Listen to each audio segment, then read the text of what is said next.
গত যে স্কোয়াডটা ছিল পাকিস্তানের সাথে সিরিজটায় আমরা সেম স্কোয়াড রেখে দিয়েছি। নিউজিল্যান্ড সিরিজের দলে চমক নেই, তবে প্রতিশ্রুতি আছে। এখন থেকে দল থেকে বাদ পড়লে সুনির্দিষ্ট ব্যাখ্যা পাবেন ক্রিকেটাররা। হাবিবুল বাশারের নেতৃত্বে সেই অঙ্গীকারই ব্যক্ত করেছেন নির্বাচকরা। ওয়ানডে বিশ্বকাপের আগে বড় কোনো পরীক্ষা নিরীক্ষায় যেতে চান না তারা, তাই পাকিস্তান সিরিজের অপরিবর্তিত স্কোয়াডই ঘোষণা করেছেন নতুন নির্বাচক panel. Part of our job at same time প্লেয়ারদের মোটিভেট করাটা কিন্তু আমি মনে করি একটু আমাদের রেসপন্সিবিলিটি থাকে।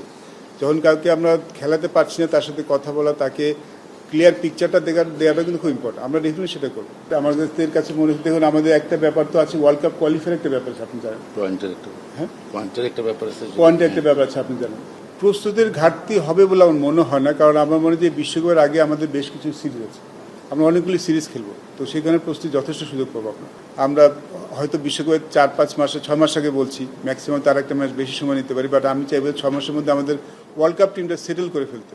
সৌম্য অঙ্কনরা পাকিস্তান সিরিজে সুযোগ না পেলেও নিউজিল্যান্ড সিরিজে একাদশে সুযোগ পেতে পারেন এমন ইঙ্গিত দিয়েছেন প্রধান নির্বাচক হাবিবুল বাশার সুমন। আর মুশফিক রিয়াদের জায়গায় মিডল অর্ডারে লিটনেই সমাধান খুঁজছেন নির্বাচকরা। তবে পেস বোলিং অলরাউন্ডার নিয়ে অস্বস্তিতেই থাকতে হচ্ছে নির্বাচকদের। প্র্যাকটিস দেখলাম সমস্যার করে একটা জিনিস খুব আমার ইমপ্রেসিভ লেগেছে, ও যেভাবে অফস্পিনটা হ্যান্ডেল করছে ইটস ভেরি গুড।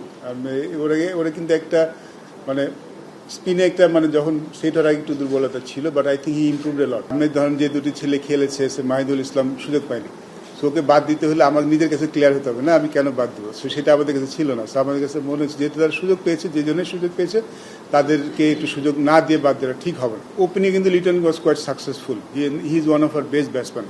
তাকে নাম্বার 4-এ আনা হয়েছে। আমি যতদূর জানি যে মিডল অর্ডার একটি স্টেবিলিটি করা দরকার, বিকজ মুশফিক রহিম মাহমুদুল্লাহ চলে যাওয়ার পরে আমাদের আসলে ওইখানে খুব একটা এক্সপিরিয়েন্স নাই। আনফর্চুনেটলি এই মুহূর্তে ঠিক রেডিমেড খুব বেশি আমাদের হাতে নেই। তো আমরা আমাদের জুনিয়র সিলেক্টরের সাথে কথা বলছি, যদি ওইখান থেকে জুনিয়র লেভেলে যদি ওরকম কেউ থাকে, তাকে আমরা এই সময়ের মধ্যে আমরা একটু ভাগ্যবান যে এই সময় আমাদের এই দলের কিছু খেলা থাকবে, আমাদের হাই পারফরম্যান্স খেলা থাকবে, সেখানে আমরা কাউকে দেখে নিতে পারবো। এদিকে সাকিব আসবেন কি আসবেন না সেই বিষয়টা পরিষ্কার না হলেও দেশের সেরা অলরাউন্ডারের প্রস্তুতি নিয়ে কথা হয়েছে প্রধান নির্বাচকের।